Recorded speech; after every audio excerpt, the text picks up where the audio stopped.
Another week, BOG.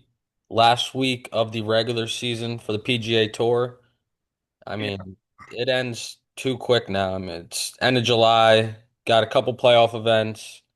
Then really nothing meaningful till the Ryder Cup. So got a few more weeks to try and get our win total up a little bit. It's been a very profitable first year. We had some hot streaks. Johnny Dice had some hot streaks. Been cold for a couple weeks now, but I think this is a fun event to end the year. I mean, it's a big FedEx Cup week, right? You got guys fighting to get inside the top 100, guys fighting to get inside the top 70, and then guys looking to, get inside that top 50 to, just solidify their way into a couple extra playoff events, make some extra cash, and then obviously get Even into top the 100, What'd you say? even top 100 with the new going down from 125 to 100 for like guaranteed tour cards, right? Yeah, no, top 100 is the cutoff now to keep your card. So, we got a little recap of the 3M Open. We had a couple guys in the mix. I mean, mainly Jake Knapp, right? John, you're on Knapp last week. Yeah, I mean, Knapp played some really solid golf again. I mean, tee to green, he was one of the, not maybe not one of the, probably the best player in the field throughout most of the weekend. And I mean, Kitayama simply turned into what we've seen Scotty turn into for 3 years now, which is the best player in the world. He had 20 birdies and 36 holes. I think he had one or two bogeys to go with that, and one of those came with just like a little, three putt on 17 on Sunday. But I mean, Nat played well. I thought it was a good play. He was in control for most of the tournament until Kitayama really came out of nowhere on Saturday and just put himself in position. But it's really impressive, right? Going 11 under and then coming back with another 6 under round. We always see guys, go low, whether that be Thursday, Friday, Saturday, but they always, struggle to carry that over in a sense to the following round. But he was able to do that, got off to a great start. Obviously, just really went out and took the tournament. But honestly, I was pretty happy with how Nat played. It was just a matter of Kitayama all of a sudden becoming Scotty Scheffler, to be honest. Yeah, I mean, he took the tournament over, right? And he jumped from 110 in the FedEx Cup to 53, so he was That's at what risk people of can do. losing his card to now, being locked in for the playoffs, potentially Exactly. getting into the elevated events next year. Yep. That 11 under round on Saturday with a bogey on Was what did he bogey? 17? he bogeyed 17 on Sunday. I don't. He bogeyed. I forgot he went in the water somewhere, I believe, and that's what caused him to bogey on Saturday. But I mean, still, like either way, he played pretty much flawless golf when he needed to. But I'm pretty sick that Nat, well, he finished at what 21 or maybe 20 under because he got so aggressive on 18 because he was just out of it at that point. But sucks to see your guy play how you expect him to in a sense and still not like pull it off just because some guy had a I don't want to call it a one-off week because Kitayama is good, but he hasn't played like that in a long time. Yeah, I mean, it's 11 under Saturday, then he was 6 under through 8, so that's That's yeah. 17 under for 28 holes, which is just insane. And on the front nine, Saturday, Sunday, he shot 27, or no, 28, then 29, which is Yep. I like mean, it's ridiculous. 7 for those 18 holes on the weekend. So I mean, he won the tournament. He went and took it. He made the cut by one, I believe. Yep. He really took over, right? We saw some solid golf from Sam Stevens, Matt Wallace, right? Pearson Coody finally had that good PGA Tour start right after dominating the Corn Ferry this year. So he'll be a guy that keeps getting better and better, and he's going to become a really solid PGA Tour pro. Yeah. Got her up right, another solid week. Didn't really get it going on Sunday at Yeah. all. It's Um, tough. yeah, it's tough, right? I mean, a slow Saturday and then a slow Sunday for him, but overall, right, another T10 worked his way up the rankings a little bit Yep. more. So another solid week for Goddard, and then a much needed week off this week after playing a lot of weeks straight and some playing some serious golf for those And weeks. I thought Clinton played pretty well for the most part. Thursday, Friday was in a good spot heading into the weekend. Just really didn't execute. Got a couple water balls, which on that course, that's what makes it somewhat volatile in a sense that there's so many chances for disaster. And if you're not really on top of your game throughout the whole round, out of nowhere you can get a double and really just derail your tournament. And that did happen to Clinton. And then one guy, I mean, that I think I was definitely on last week, and I think most of the ex betting golf world was on was Michael Thorbjornsen, and he just, I mean, he was a complete no-show. He was 7 over through 6 holes, I think, on Thursday, and his tournament was already over. Oh, yeah, it was over quickly. It was disgusting. Yeah. And then, Ricky was playing some decent golf, which was nice to see. Ended up T28, kind of a Yeah. slow weekend, but He's yeah, playing better. he's definitely, yeah, he's striking the ball a little bit better, a little more consistent. Yeah, Homa, right, was striking it pretty well, wasn't making any putts to start the week and had a decent weekend. Those are two guys, right, that are fighting for their spots in the playoffs. fighting for a Homa's card almost.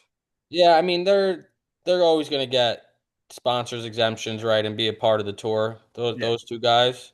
But Homa's outside the top 100 right now, so he's going to have to bank on those sponsor exemptions for next year unless he can, have a really solid week this week. exactly. That's kind of why this tournament has become even more fun to watch is now it's top 100 instead of top 125, right? Yep. So you got some bigger names that are around that, around that number that are playing this week to try and elevate their status for next year, Yeah. going into the fall, right? We're going to see Homa and Ricky playing events in the fall this year, no matter what, Oh, yeah. to try and get as close to number 50 as they can to get into next. I remember vividly JT at the Wyndham. Remember the Ryder Cup year? He was like right on the number for the top 70 to make the playoffs, and he literally hit the pin on his chip on 18, which would have sent him to the Oh yeah. playoffs, and it bounced out. So I mean that it does create some good, moments like that because so much is on the line for, obviously big name players like JT, Homa, Ricky, they'll be fine in the long run because they get, prolonged chances in a sense with those sponsors exemption and that stuff, but really some of these guys' careers are on the line with this 1 week of golf at the end of the day. Yeah, I mean, you got Joel Damon's 101, Yeah. right? Rico Hoey 103, Eckroat 104. But this goes through the fall, right? Like they like the top 100, like the not not the top, obviously top 30, 50, 70 are declared, but like the fall could influence you moving up, or is that just for the Aon Swing 5 and that stuff? No, you can definitely move up. I'm not sure if you finish top 100 regular season, you're locked in, and then anyone who moves up is kind of an extra spot. Yeah. I'm not Um, sure what the new how it is now because it's went from 125 to 100, so I'm not sure if that changes how they would go about the fall and stuff like that. yeah, right. Like Tom Kim's 89th, so he'll lock in at the top 100, but guy like that wants to get into the playoffs. Yeah, exactly. So it's a fun week to watch. The course, it's been played here for a long time, same time of the year.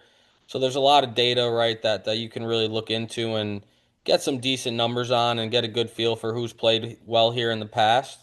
Hmm. But a lot of guys, right, that normally don't play here now are starting to play. So, Yep. again, it's going to be a pretty fun week. It's going to be an event that is meaningful to a lot of guys. And, I think our picks will kind of show, some guys that need to make a good run this week and press up that leaderboard. Yeah, for sure. I mean, so then just to get into the course a little bit. So at Sedgefield Country Club, it's I mean it's pretty gettable course just from what you could see with the winners, right? I mean last year it was 18 under. Years before that, I don't have it right in front of me, but it ranged from 15 under when it had the four-man playoff a couple years back to around like that 20 to 22 under range as well. So I mean just depending on how the weather is, it seems like they might get a little bit of a rain from what I could tell in looking at the forecast some. And obviously, if they get some rain, the greens are going to be much more receptive, and I'm sure, these guys are going to really be able to eat up the course. So, I mean, end of the day, in terms of what I'm looking for, you got to be able to go low, right? And that means having to make those 10 to 15 footers on a pretty consistent basis throughout the week. And also with a course like this, Bermuda Rough, you are going to want to put it into the fairway probably a bit more than some of the other places that they stop on tour, simply because like the variance that you get in those lies, right? The Bermuda grass, it just really you can get those flyers. It could sit down. I'm sure it's just a much tougher guessing game because you don't see that as much on tour.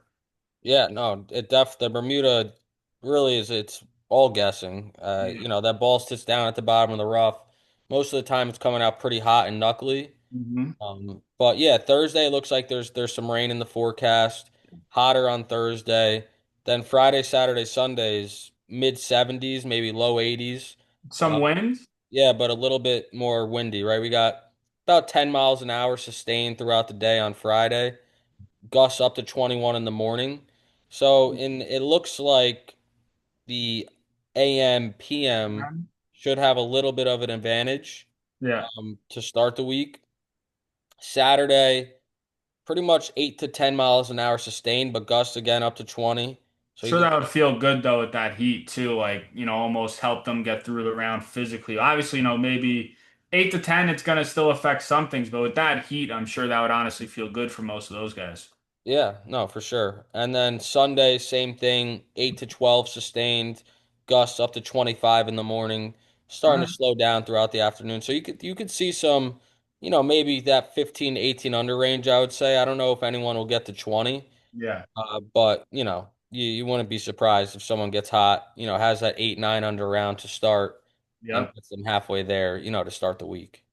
And then I mean just the course itself. You got two par 70, two par fives, average distance 537 yards. So I mean pretty gettable courses. They're the two easiest courses, easiest holes on the course. So obviously have to take advantage of those when you get them. And then the par fours, average distance around 438. I don't have every single one in front of me. We're just looking at Pat Mayo's breakdown for this week, but 438. So I assume a lot of wedges in these guys' hands, right? Most of these guys getting it out there 310, 320 off the tee. Gonna put a lot of those 100 to like buck 40 clubs in your hand. So it's a matter of being on with those. And then, like we said before, taking advantage of the looks that you get and just making your 10 to 15 footers at a bit of a higher clip than obviously usually do. Yeah, and this is type of course, right? It's more important because of how short it is to be accurate off the tee, right? And because of that rough we were talking about, rather than length. There's definitely a lot of holes out there where you're not hitting driver, right? Everyone's going to be hitting sort of into that same spot on the fairway, and still having wedges in. But, the finishing stretch is a little bit tougher than last week, I would say. Right, you got 14 as a 5-10 par 4. That's the hardest hole in the course normally. Is that where that's where Gracerman went Made a OB, right? quad. Yeah. Yeah. He hit the car path, went OB, and it was just a disaster from there. Yeah, 13. Grayson last year had like a 4 or 5 stroke lead after he holed out from Yeah. 91 yards on 13. So crazy. Then he comes up, sends it out of bounds on 14, makes a quad, birdies 15, and then doubles 16. Eagle Four quad. putt Birdie, on 16. he had two eagles on the day, and he shot one under. I mean, that's Yeah, four insane. putt on 16 for a double, and then that kind of And stopped then, his chances right there in its tracks. yeah. And he was playing with Kuchar last year. Kuchar made the entire staff come back for an up and down on 18 for him to finish. What was it? T10, I think it Yeah, was. no, he was completely out of the tournament. I don't think it mattered for his It was T12. Yeah. FedEx in any way. No, he But finished 105 in the yeah, FedEx. yeah. So that was the Wyndham last year. It was, it became exciting at the end, even though it looked like it was Gracerman's tournament set in stone for a Yeah. long time there. We Aaron were in Rai ended up Jersey. winning it with the 64 on Sunday. I remember we were in Jersey watching that, and we put our because we were playing cornhole at the time. We had a little tournament going on, and then I went back inside to look at my phone, and I was like, Gracerman just got a quad, and it was I remember that was nuts. But yeah, hopefully another good week, and we've been pretty solid in full field events this year. So obviously it's really our last chance with the full field until we get to that fall session. So just a matter of hopefully taking advantage and knocking off another winner heading into the last, what is it, 3 weeks in the playoffs? Yeah, it should still be, yeah, it's 3 weeks, top 70, then top 50, then the 15, tour yeah. championship. Yep. But yeah, so we had Clanton, right? Your guy Clanton finished solo fifth here last year as an amateur. Ben Griffin finished tied for seventh, right? And we know the kind of year he's had this year. Coming off a couple missed cuts, but both of those were links style golf. And then our boy Cam Young was in a decent spot going into I'm Sunday, surprised. and he was 4 over through 5 holes, just typical Sunday Cam Young while he's in contention or somewhat contention, a good round, he would have been right there. But that's the type of course this is. It could go one of two ways if your driver's not working. The bogeys are out there, but if you're putting yourself in anywhere on the fairway, you're gonna have a lot of birdie looks. Yep, 100%. So, all right, let's walk through the board a little bit here. We got at the top of the board, we got Matt Fitzpatrick, and it's kind of seemed like his game has taken the, has pulled the corner here in terms of consistency. The Yep. game's traveling with him again, right? It's not like it was a one-off. It's been 3 or 4 weeks of Hmm. pretty consistent golf. So that makes sense. He's at the top of the board. Aaron Rye, right, plus 2,000. I'm looking at Bet 365 because FanDuel is down right now with the golf. Ben Griffin and Keegan both 22 to 1. McIntyre and Siwoo both 25 to 1. So I was interested in Siwoo this week, but his last 3 event times he's played here has not been pretty, especially putting, and he's played well here in the past. But the last few times he's come here, he's really lost a lot of strokes putting. Yeah. So I'll probably stay away from him this week. But that's the type of course it is. He's a straight hitter, good iron player. But if you're not putting well, you're not winning, no matter how well you're hitting the ball. Yep. No, I agree with that. And then I mean, similar to what you got Knapp up there as well, 40 to 1. Lucas Glover, 40 to 1. This, and I'm reading off DraftKings now, so we're going off different we might have different numbers that you're looking at in front of you, Yeah, but they're both 35 on Bet 365. yeah, Kitayama's at 40 to 1, Gerard's at 50 to 1. Spieth is in the field this week, 30 to 1, Hideki 30 to 1. So I mean a lot of pretty solid names. And honestly, you got some guys at some pretty decent numbers for a field where, like we said, just some solid names and nobody that's like a Rory, a Scotty, a Ludwig, just guys that you consider that elite category that might stand out above the rest in a sense. There's really nobody that you would really say this week that you're too scared of going in, if you're getting guys at some nicer numbers down the board. Yeah, who's been playing better golf, who plays well here? Mr. Kevin Kisner, 400 to 1. Yeah, I mean, he's been playing good. He's been striking the ball finally again. And 40 to 400 to 1, that's pretty juicy. Uh, Yeah. so obviously he's 400 to 1 for a reason. Yeah. But Maybe like a top 20 would be a nice number too. yeah, it's got to be 800, 900 to 1, I'm sure. Yeah. So yeah, that's the board. Beyond that, it's a lot of, sort of mid-level PGA Tour guys. Like a Zayton Hoot 50 to 1, Poston, Cam Young. Wallace, Sam Stevens, right? Cam Young's below all of these guys somehow. What's he at on there? He's at 55 to 1 on here. Yeah, 55 to 1. Then you got Bud Cauley, who had a great start to the year, right? 60 to 1. But Thor it could fit Bud's game. 100, I mean 100% it should. This is his type of golf course. Yeah. So yeah, again, it's going to be an event where a lot of guys are feeling a lot of pressure because your card is on the line, right? Yep. And Chris Kirk is another guy. I think he's 72nd in the rankings, 73rd in the rankings right now, right? Nikolai Højgaard is that bubble boy, is 71. Matty Schmidt is 70. Ben On, your guy is 69th. Wow. Relo 66th. So a lot of guys, right, that are, been on tour for a long time and they'll still be on tour, but used to making the playoffs or fighting for that last spot. Yeah. No, it's definitely going to be interesting to see it play out and hopefully, I'm really just hoping we got a winner this week. It's been, like you said earlier, it's been a couple weeks, so a matter of let's get back on track and get a winner at the last event of the year, and hopefully we're on a guy that it really makes a difference in their career, and we could be happy for them in that aspect too. Yep. All right, so I'll start off. I'm going to do it a little different this week. I'm going with my highest odds this week. I'm going Chris Kirk plus 9,000. Again, these are Bet 365 odds. I do not know what he looks like on the other apps, but I think the way he's playing right now, right? Again, he's one of those very streaky golfers, always has been. But when he's hitting it well, this is his type of golf course where he can just hit that baby draw, hit it 290, 300, right? Have wedges in all day. His approach at the 3M last week, right? He was gaining 1.2 around. Yep. Putting was pretty much flat. Around the green was pretty much flat. But he gained 1.6 strokes around, finished T14, so his game was solid. Just didn't really make the putts on the weekend to Yeah. fully get in contention. Missed the cut at the Open, right? John Deere wasn't great. But then Rocket Classic, right? T2, lost in the playoff. U.S. Open T12. So, three top 15s in his last five events.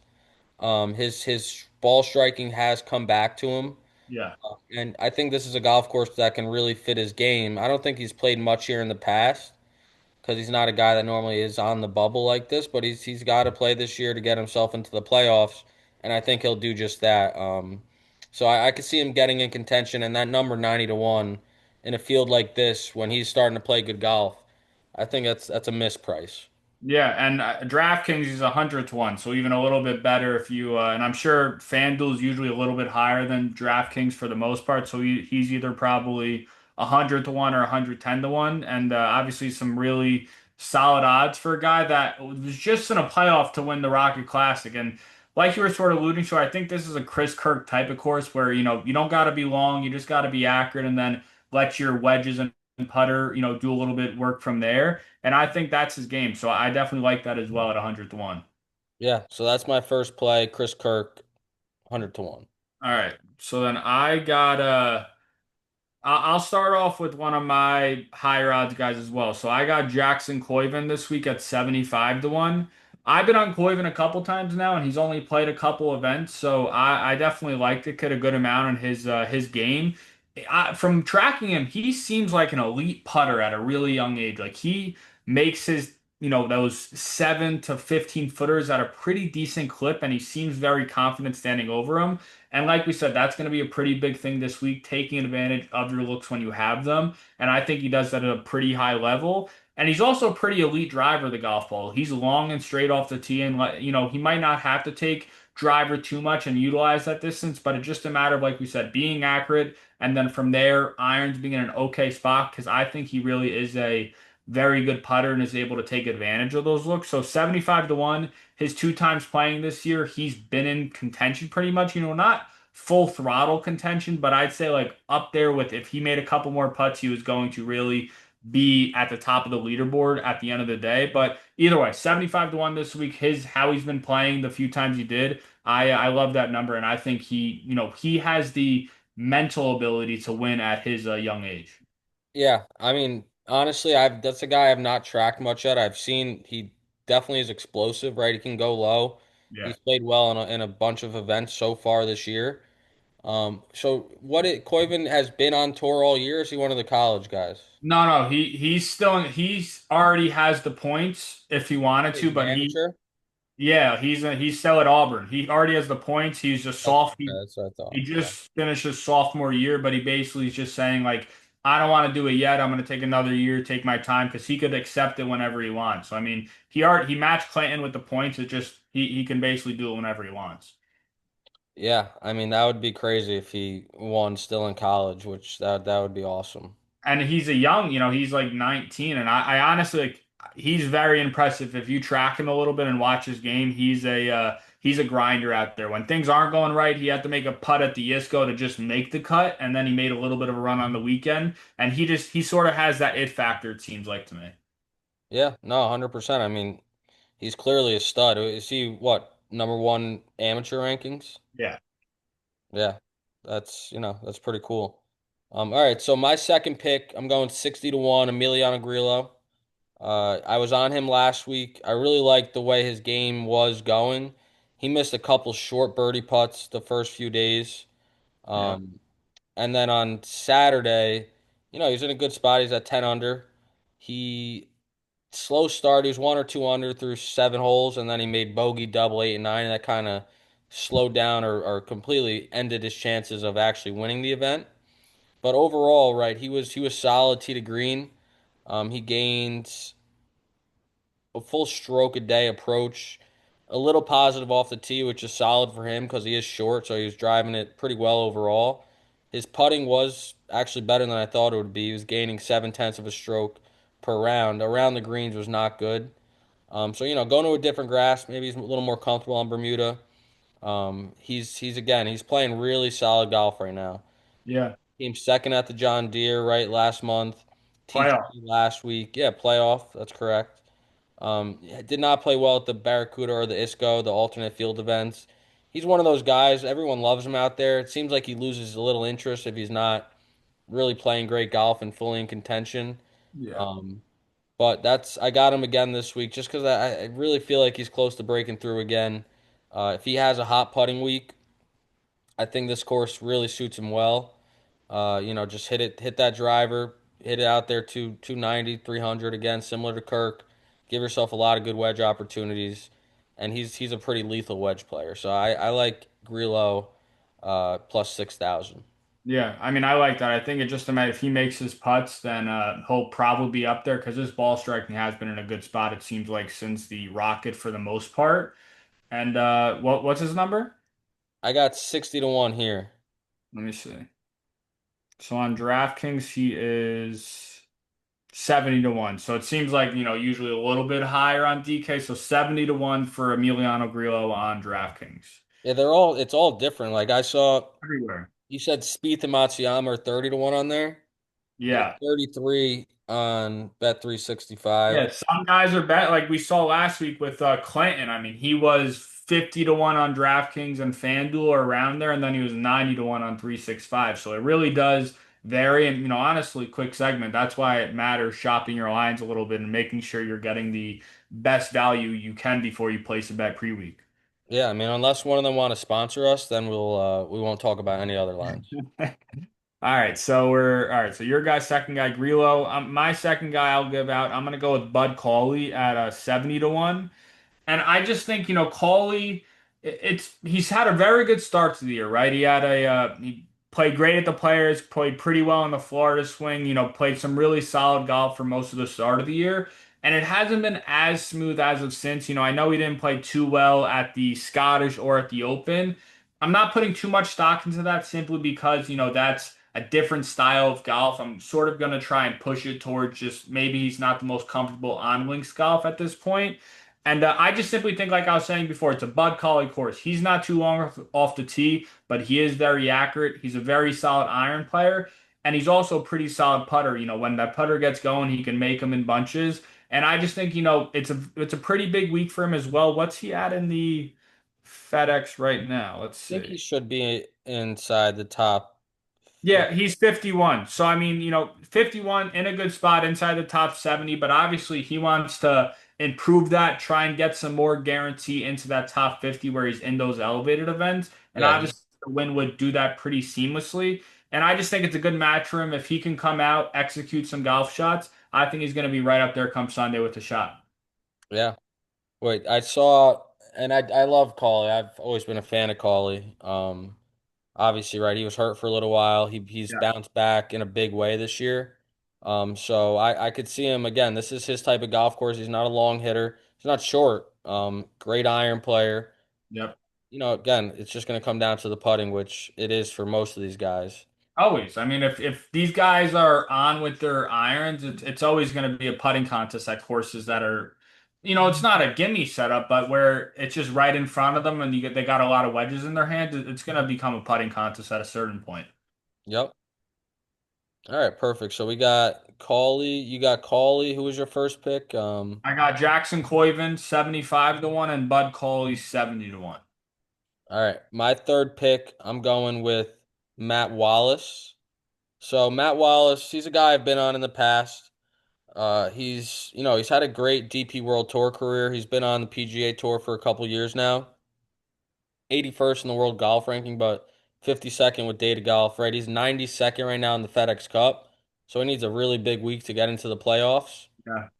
Coming off a T3 right last week, probably his best event of the year. Just really consistent. Had a nice Sunday. Finished very strong to get those points. I think he was like 110 before that or Yeah. something. So it was a big week for him last week. And I could just see him riding that momentum. He's been positive his last 5 rounds, strokes gained, or last 5 events.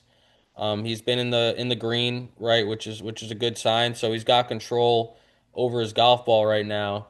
And he's got some wins on the Deeper World Tour, so he knows how to win, right? And it's one of those guys where he's got so much talent that it's just a matter of time, right, before he peels off one PGA Tour win. And again, the pressure's high on a guy like that this week, especially he gets in contention. He knows he wins this thing. He's in the playoffs. Yep. So, I like those odds at I got it 50 to 1 on Bet365. Let's see what he's at here. I think Matt. 65 to 1 on DraftKings. So plus Wow. 6,500 on DraftKings. And yeah, again, that's why it's important to look where you can get the best line possible. So it makes it even better for you. 60 instead of 50 to 1, you're getting it all the way up to 65 to 1 and a little bit more juice for a guy that seems like you really like. Yeah. So Matt Wallace 65 to 1. All right, beautiful. All right, so then my third guy, I'm gonna go with Denny McCarthy, and I have him at 60 to 1 on DraftKings. What do you got there? 55. All right, yeah. So Denny McCarthy, 60 to 1 on DraftKings. And honestly, I haven't kept up with Denny too much this year. I don't think he's really having the best year compared to what we've seen from him in the past couple of years. His FedEx ranking right now is 39. So, in a good spot there, still has to make a little bit of a move to get into that top 30, which, ultimately is all these guys go to make it to the last week of the season. But it's similar to what I've been saying for other guys. Denny's, not the longest off the tee, but he can, be pretty accurate, get himself in position.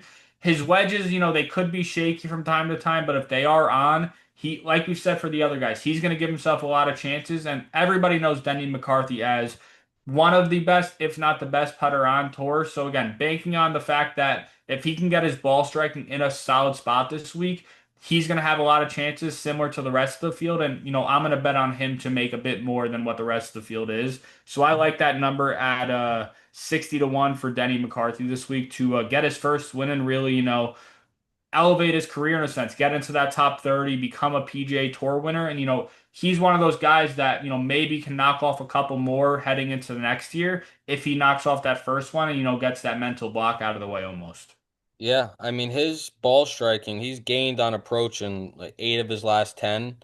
Some of them slightly gaining, but he's for him, right? That's That's all that's that big. matters. Yeah, all Yep. the way back to the Phoenix Open. I mean, he's gained Wow. 13 out of the last 16 events Love that. approach. So, if he could get hot with the putter again, his best putting week was the PGA, right? He finished tied for eighth there. Um, And so that's not a Denny course. I mean, that's a long, long course with Quail. yeah, and for whatever reason, he plays well at like those tougher, longer venues, right? He's almost won the Memorial. Yeah, that's Last true. It place. was Victor lost in a playoff. Yeah, he's played well at U.S. Opens before. So yeah, Danny McCarthy, 39th in the FedEx Cup. He's safe and sound there, but it's definitely a golf course that you could see him playing well and getting that putter hot. Yep, 100%. All right, so my last official play this week is Harry Hall. I feel like he's got a pretty similar game to Matt Wallace in terms of very high straight ball hitter, both from England. And he's coming off playing some solid golf, right? He played well overseas, T28 at the Open, T17 at the Scottish Open, right? T13 Rocket Classic, T9 Travelers. So his last four events have all been very solid, right? T6 at the Charles Schwab. So he's gained strokes gained in one, two, three in 10 straight events. He's been positive strokes gained overall. A lot of them coming with the putter. His putting numbers are unbelievable, actually. So I like Harry Hall this week. I think he's one of those guys similar to Matt Wallace where he's going to pick off a PGA Tour win at some point.